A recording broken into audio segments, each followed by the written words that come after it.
Everybody, it's Felisa, and this is going to be another entry into AvADIM, a video a day in May. Shout out to my May babies, my fellow Taurians. Happy birthday, and what's up? So, I actually recorded this earlier today, but I've been ruminating, as I often do, and have some additional queries that I like to present to the publics. So, here we go. This is going to be an entry into my dating chronicles because I don't know where else to put this. Full disclosure, a few days ago, I was added to yet another wife group. I actually asked to be added to this one because my girlfriend was like, girl, you should see these posts. And, I'm quite the nosy person. So I wanted to see, what people had to say. I'm also involved in another group that is, very adamant about exposing these former gurus or relationship gurus that have taken advantage of women. That actually is very interesting, and I'm a fly on the wall there. I've posted a couple of things, but not really.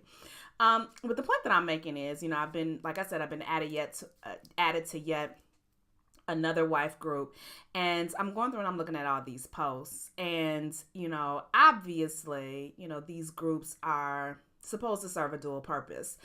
The first one is to serve as a resource and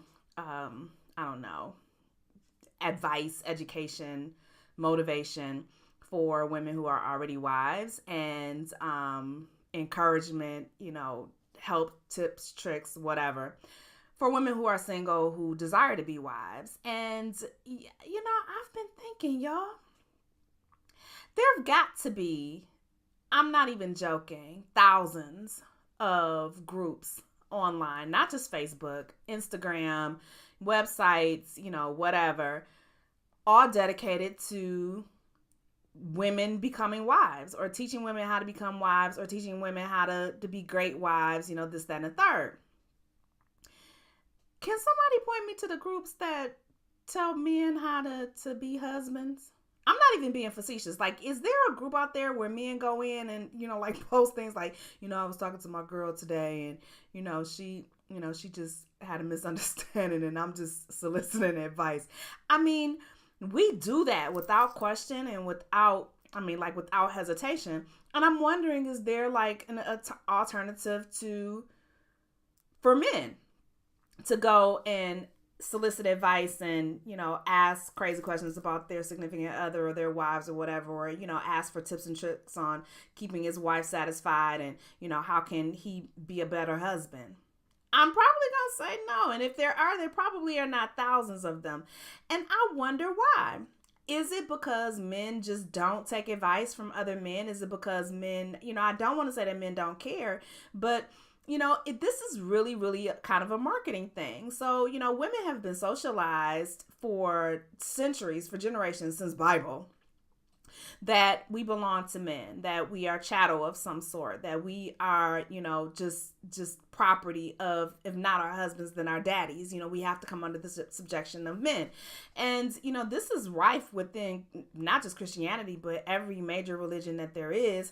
And definitely as seen in society, there's a pecking order. There's men, and there's women, and then there's children. It's been that way for generations. And, this hyper focus for women to feel incomplete and dissatisfied and disconnected and isolated and all these other negative things because we don't have a man. We don't have, this person that covers us and, calls us theirs. A lot of women are walking around feeling like they just are nothing and they have no worth and they have no value. And society helps them feel that way.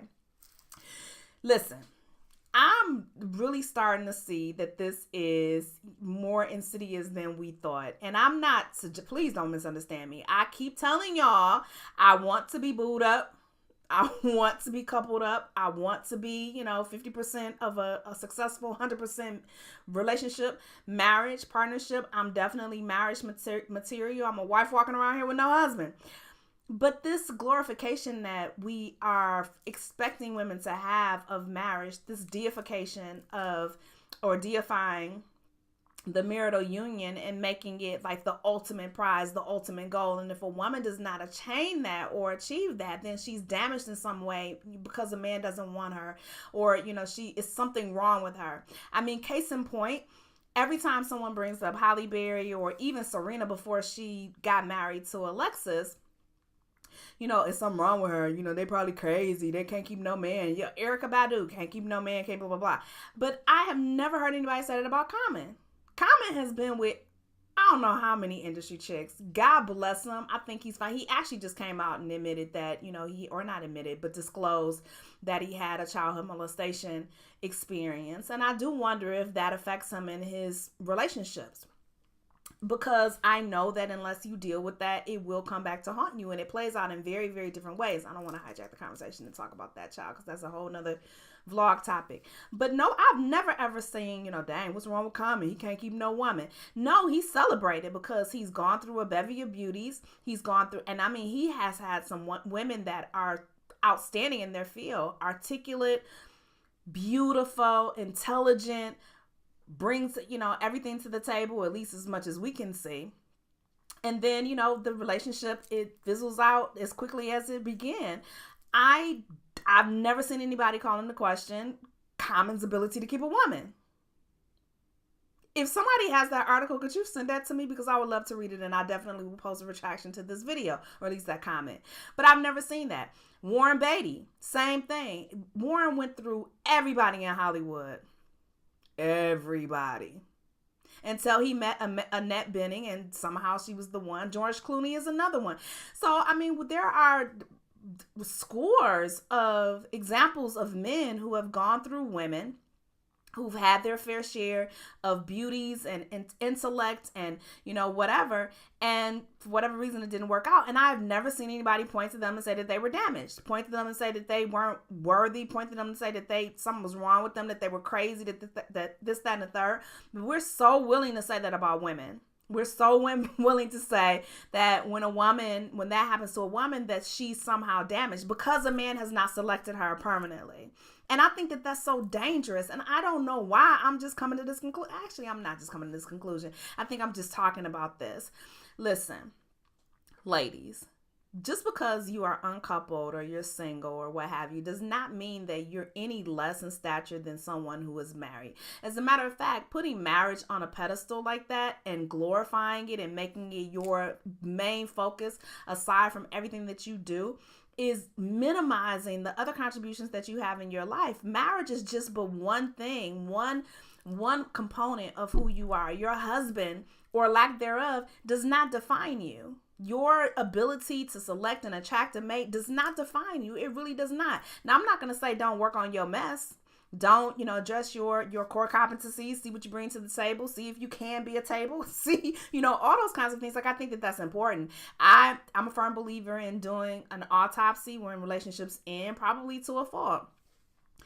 I'm not just willing to say, it's all one person, even if a person initiated it. I've been very, very clear about, getting down to the root of my own mess and what I may or may not have had in terms of tools and resources in any given relationship. Y'all know I ain't had a lot, but still. In any given relationship, and growing beyond that, because I don't want to saddle my next relationship or my future husband with the burden of my mess. So it's important that we look at ourselves comprehensively and not pretend like we don't have any issues or we don't have any mess or we don't have any baggage that we need to unpack. But beyond all of that, there is nothing wrong with you or defective if you haven't been selected. And I'm saying that on purpose, if you haven't been selected, because that's the way that society tries to make us feel. Like we literally are in elementary school getting picked for teams, and you and your single girlfriends are just like, hey, I can run. I can do the last leg. I can, like seriously, it's crazy. It really, really is. All these books, all these relationship gurus, all these classes, all this money that people are spending on trying to be something that they're not. First of all, if you're going to make a change comprehensively because it benefits you, because it's something that you need to do. It's a change that will enhance your life and all of your relationships, not just your intimate ones. If your interpersonal skills are lacking, then work on that mess, because you take that stuff into the workplace, you take that stuff into your churches, your synagogues, your mosques, you take that mess on the street, everybody that you encounter, because you can't handle interpersonal relationships just one-on-one kind gracious humanity, because you don't know how to do that. Like, you kill everything moving, and no, that's not appropriate and that's not effective, sis. So work on that mess. If you've identified that, listen to your girlfriends, listen to the people that are in your inner sanctum that are trying to tell you that you need to work on your negativity, that you need to work on your mouth, that you need to work on your attitude, that you need to, fall back or whatever. Don't just act as though that's not a problem, but also don't act as though after you work on that there's something magical about, being a well-rounded individual. I really think that finding love, or having love find you, is a matter of opportunity and it's a matter of timing. I really do. And if those things are not at play, then you need to be content with whatever it is that you're doing and not pine after this thing over here that you've set in your mind. Because I promise you, there's some miserable married woman out there who rushed that along, who thought that it was going to somehow quell the intense need and desire that she had on the inside of her, to be long to somebody, and now she regrets it. She really does. And she's one looking at you like, why are you trying to give up your singlehood? So it's definitely a matter of, grass is always greener. I've been married. I know what it takes to be married. I've been in, a serious relationship. I know what it takes to be in a serious relationship. I understand the commitment, but I also understand the confines of that. So, you need to make sure that you're ready for that. And the way that you make sure that you're ready for it is to just continuously work on self. Just, how about be a better human being?